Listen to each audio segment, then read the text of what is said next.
शिवसेना की दशहरा रैली बुधवार को हुई। 56 साल में पहली बार एक नहीं 2 दशहरा रैलियों का आयोजन शिवसेना में हुआ। एक को उद्धव ठाकरे ने संबोधित किया तो दूसरी तरफ एकनाथ शिंदे ने।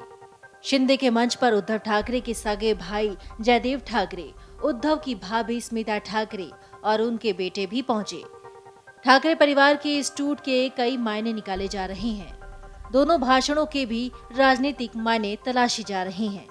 आपको बता दें कि जल्द ही महाराष्ट्र में बीएमसी चुनाव होने वाले हैं, जहां सालों से शिवसेना का दबदबा रहा है। दशहरा रैली का बीएमसी चुनाव में क्या असर पड़ने वाला है, विश्लेषक ये जानने की कोशिश कर रहे हैं। तो चलिए आपको बताते हैं कि दोनों भाषणों के आखिर क्या मायने हैं। उद्धव और एकनाथ शिंदे दोनों ने अपने भाषण में एक दूसरे को गद्दार कहा। विश्लेषक कहते हैं कि उद्धव ने अपने भाषण से शिवसेना के मतदाताओं से भावुक अपील की है।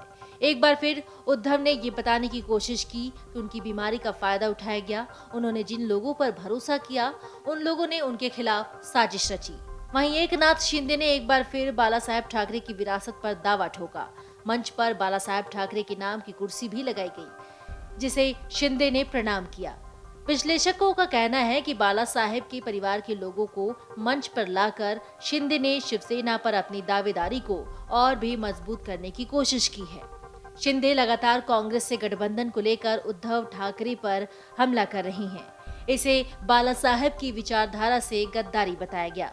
तो सवाल उठता है कि बीएमसी चुनाव पर इन भाषणों का क्या असर पड़ने वाला है। मुंबई शिवसेना का गढ़ मानी जाती है।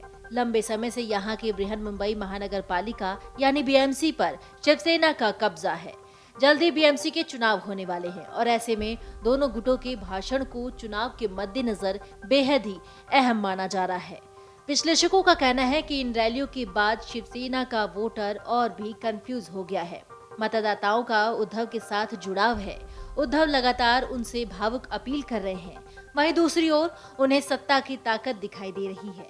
ऐसे में अभी ये बता पाना काफी मुश्किल है कि वो किस गुट के साथ जा पाएंगे। अगला सवाल ये भी उठता है कि भाई जयदेव ठाकरे और भाभी स्मिता के शिंदे के मंच पर आने से इसका कितना फायदा पहुंचेगा। एकनाथ शिंदे के मंच पर बाला साहेब ठाकरे के बेटे जयदेव ठाकरे, बाला साहेब ठाकरे की बहू स्मिता ठाकरे और स्मिता के बेटे भी मौजूद रहे। इसे राजनीतिक तौर पर बेहद अहम माना जा रहा है। इस मौजूदगी के जरिए एकनाथ शिंदे की ओर से ये संदेश देने की कोशिश की गई है कि उद्धव पार्टी तो दूर, परिवार भी एकजुट नहीं रख पा रहे हैं। तो क्या इसका एकनाथ शिंदे को चुनावी फायदा हो सकता है, और वो भी कितना? इस सवाल के जवाब में विश्लेषकों का कहना है कि जयदेव ठाकरे और स्मिता ठाकरे का कोई राजनीतिक वोट बैंक नहीं है। ऐसे में वोटर्स का कितना फायदा ये लोग दिला सकते हैं, ये कहना मुश्किल है। स्मिता एक दौर में शिवसेना में काफी सक्रिय रही हैं। अगर उनकी सक्रियता शिंदे गुट में बढ़ती है तो शायद शिंदे को कुछ राजनीतिक लाभ हो सकता है। सवाल ये भी उठता है कि दोनों गुटों में से किसकी रैली सफल रही है। महाराष्ट्र की राजनीति को समझने वाले कहते हैं कि उद्धव और शिंदे दोनों की रैलियों में भीड़ दिखाई दी थी। भीड़ के पैमाने पर किसी एक की रैली को सफल या असफल नहीं करार दिया जा सकता। उद्धव की रैली जिस शिवाजी पार्क में थी, वहाँ करीब 80,000 लोग आ सकते थे। मैदान भरा दिख रहा था।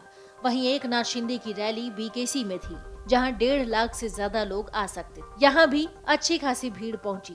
दोनों गुटों ने भीड़ जुटाने की कोशिश की थी। इसका असर उनकी रैली में आई भीड़ देखकर जाना जा सकता है। सत्ता में काबिज शिंदे गुट के प्रयास ज्यादा थे, जो दिखाई भी दे रहे थे। सवाल ये भी उठता है कि तीर कमान की दावेदारी पर इसका क्या असर पड़ेगा।